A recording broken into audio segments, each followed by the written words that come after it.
Good morning. Mosiah Chapter 16. It was really short. It's basically the end of Abinadi's sermon. And he basically just breaks it down and talks about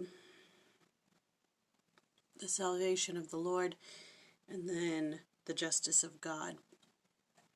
And in the scriptures, I really like it when they break it down like this.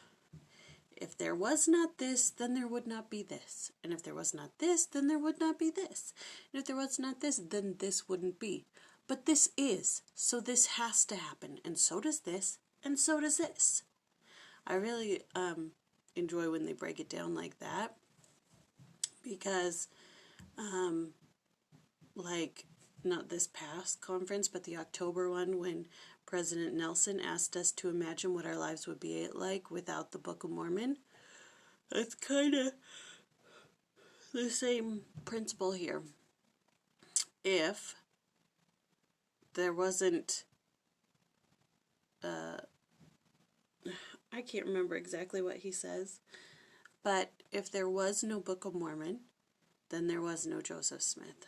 Then there was no first vision. Then what is the point of the world? But there is a point to the world. There was a first vision. There was Joseph Smith, and there is a Book of Mormon. But anyways, in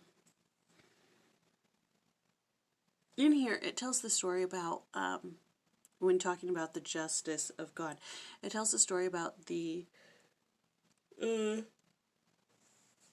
Zion's camp. I don't know if it was the Mormon battalion.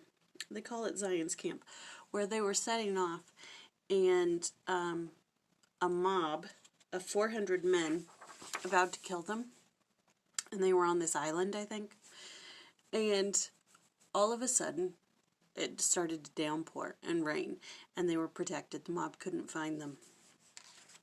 And it's talking about, under certain conditions, God commands men to take up arms and defend themselves, while at other times he tells his people that he will fight their battles for them. And this was one of the instances. And he says that Wilford Woodruff made a record of what had happened. And it says here, the surviving mobocrats decided that when Jehovah fights, they would rather be absent. And I liked that little line. It kind of gives you hope for your trials, for your battles.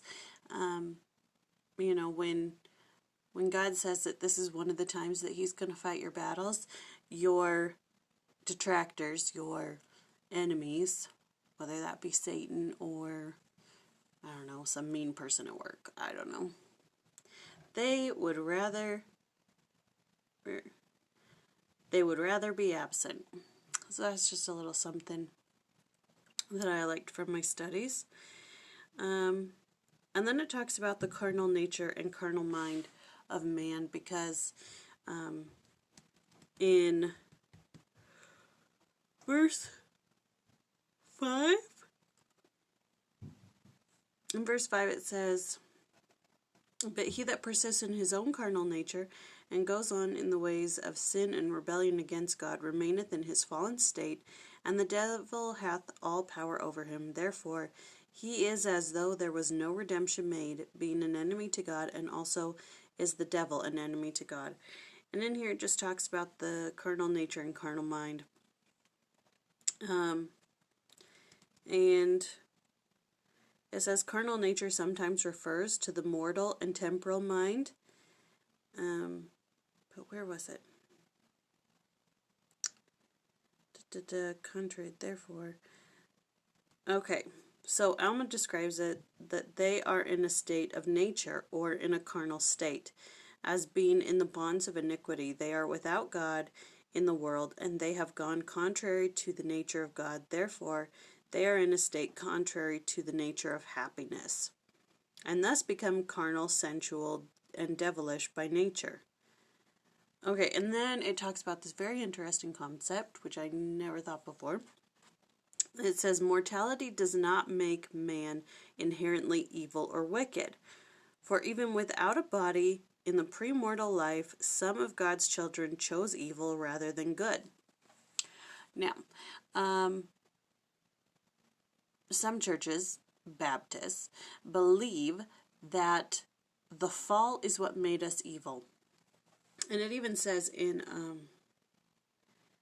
Abinadi's record, in his last thing, that because of the fall they became carnal, sensual, and devilish. But if you take a look or review the plan of salvation and the war in heaven, you'll see that a third of the hosts of heaven chose to follow Satan. So how could they choose to follow Satan if the fall is what makes us evil? Find it very interesting, you know, because some people like hang their whole hat on that. By the fall, we became tempted by Satan, but it did not make us evil. It separated us from the presence of God, which I had talked about months before in one of my studies, but it doesn't make us inherently evil. Anyways, I found that very, very fascinating, interesting thought. And then just talks about how Christ is the light and the life of the world, and redemption comes through Christ. There is no other way. And then that's it. Oh, here. I'll give you just this to think about. The final words of Abinadi's discourse on the atonement give the essence of all the grand principles he is commanded to declare. Christ is the key to salvation, eternal life, and exaltation. It is Christ that we are to teach.